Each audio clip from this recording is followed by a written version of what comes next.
conocieras el amor que Dios te tiene, si descubrieras lo que Él te quiere regalar.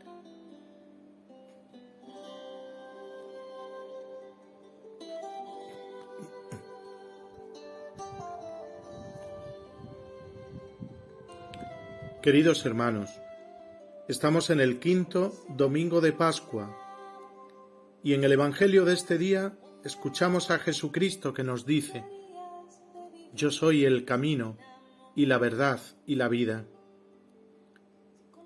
A veces uno se aparta del camino, se aparta de Jesús, y el que se aparta de Jesús se parece a aquella rosa que le han cortado del rosal. ¿Qué le sucede a una rosa cuando la cortan del rosal? Pues que la sentencio a muerte.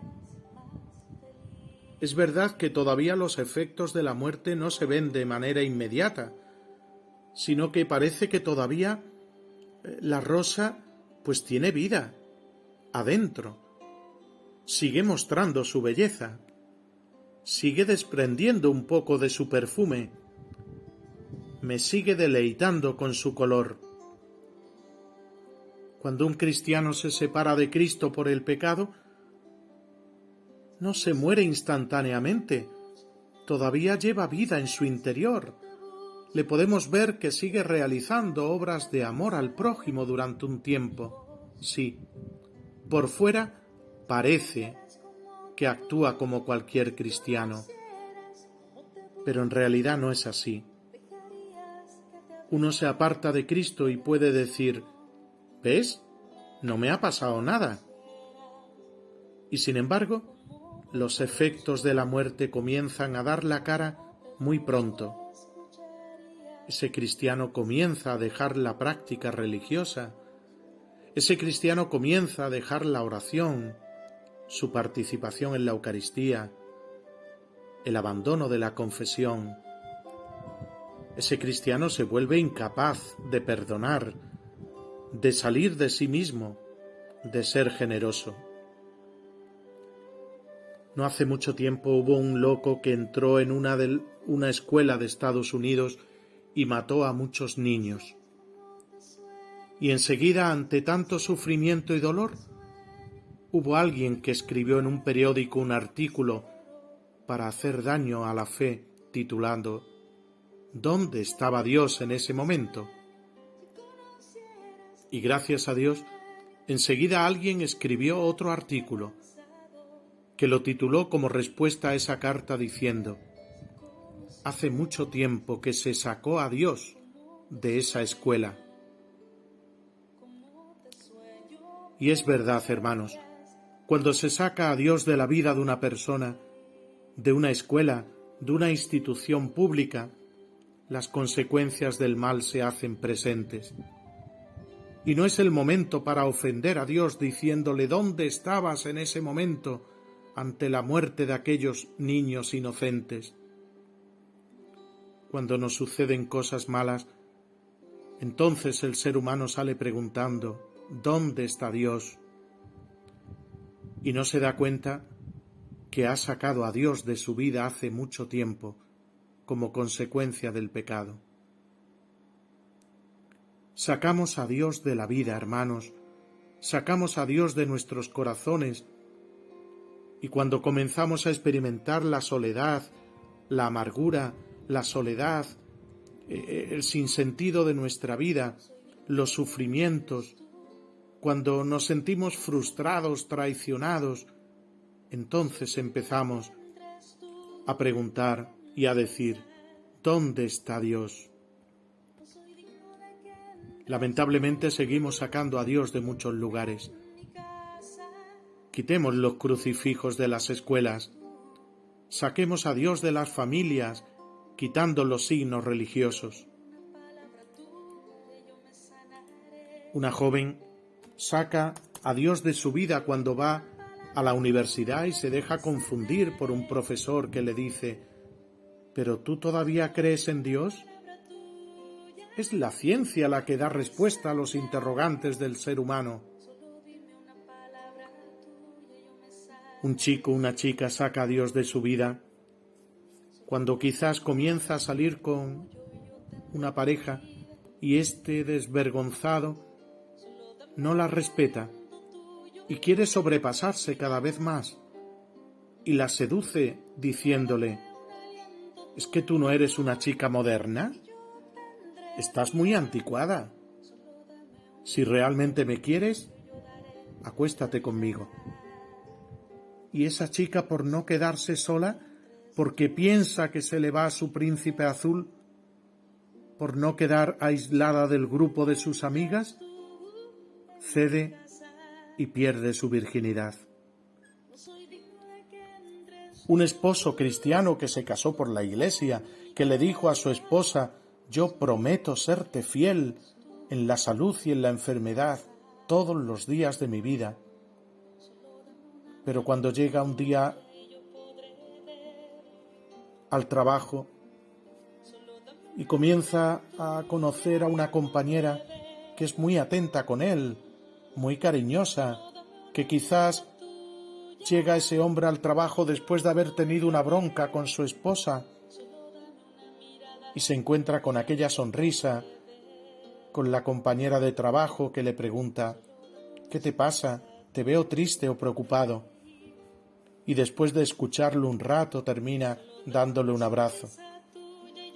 Pero resulta que aquel abrazo se repite otro día y del abrazo se pasa a un beso y cuando se da cuenta acaban los dos en la cama. Y aquel esposo olvida por un momento a su esposa y cae en una infidelidad. ¿Por qué? Porque sacó a Dios de su vida y se dejó llevar por el pecado de la lujuria. Cuando Lutero se separó de la Iglesia de Roma, se separó del Papa, porque había mucho que criticarle a la Iglesia. Y es verdad, en todos los siglos ha habido muchos motivos de crítica a la Iglesia, porque la Iglesia está formada por ti y por mí, que somos pecadores. Pero eso no significa que separarse de la Iglesia sea buena idea. Y Lutero experimentó las consecuencias de lo que significa separarse de la Iglesia.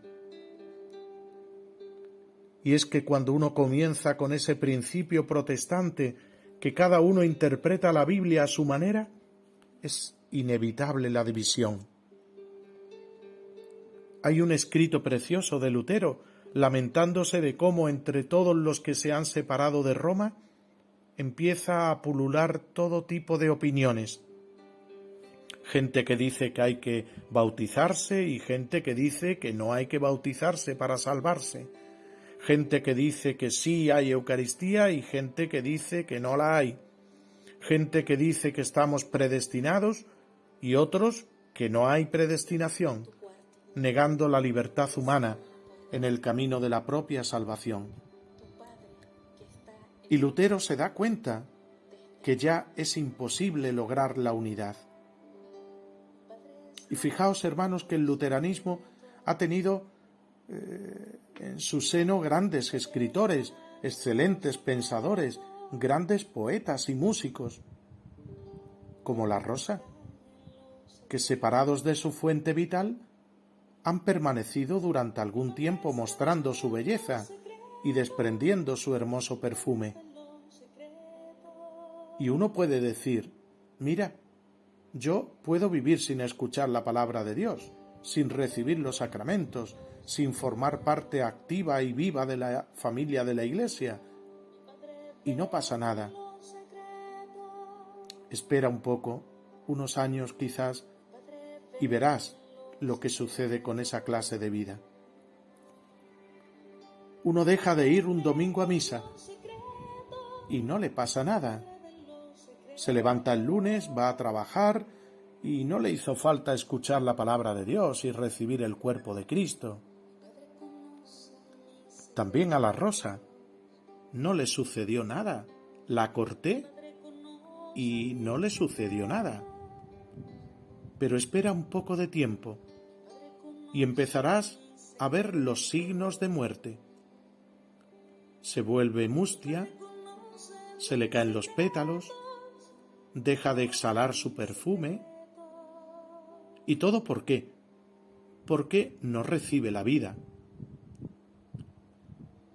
Si a uno le empezaran a suceder las cosas malas en cuanto se apartara del camino, volvería pronto.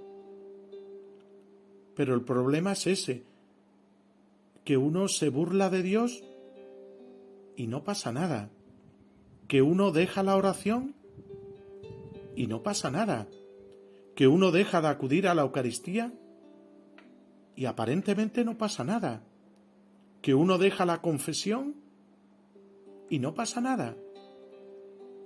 Espera un poco de tiempo y empezarás a ver los signos de muerte. Y esto ha sucedido, hermanos, con tantas realidades en la vida. Pensemos en los derechos humanos, que tuvo su origen en el cristianismo, que fue el único que habló de la dignidad de todo ser humano. Pero en cuanto esta organización de los derechos humanos sacó a Dios, enseguida se perdió el reconocer la dignidad de todo ser humano por ser persona, y se comenzó a aprobar el aborto.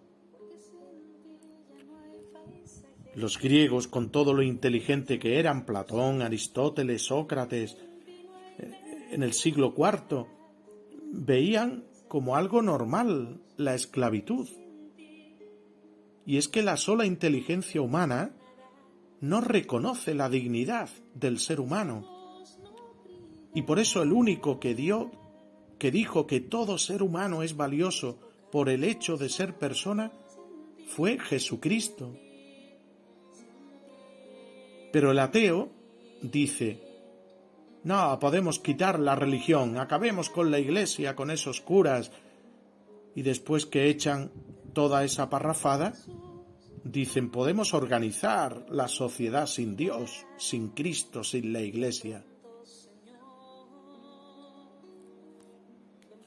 Y no nos damos cuenta, hermanos, que fue el cristianismo quien dijo, quien dice y quien dirá siempre que todo ser humano tiene su dignidad por ser persona, por ser imagen y semejanza de Dios.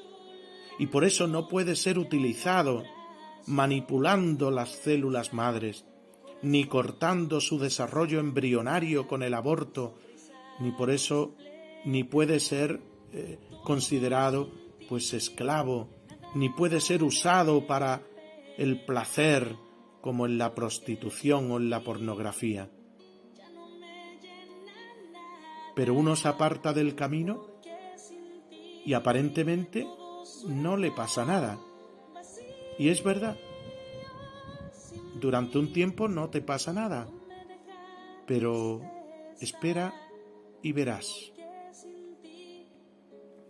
Hoy, hermanos, al escuchar estas palabras de Cristo, yo soy el camino y la verdad y la vida, hemos de hacer el propósito de volver al camino, de volver a Jesucristo, porque si volvemos a Jesucristo seguiremos siendo como la rosa que expresará su belleza mediante la coherencia de nuestras acciones. Seguiremos desprendiendo ese hermoso perfume mediante la santidad de nuestra vida. Seguiremos estando vivos porque permanecemos unidos al tronco que es Cristo mismo. En este quinto domingo de Pascua debemos pedirle al Espíritu Santo que nos enseñe a decir: gracias, Señor Jesús, no solo por ser el camino, la verdad y la vida, sino por ser mi camino, mi verdad y mi vida. Gracias, Señor Jesús, por ser el camino, la verdad y la vida de mi matrimonio, de mi familia, de mi vida joven, de mi vida adulta, de mi sacerdocio, de mi vida consagrada.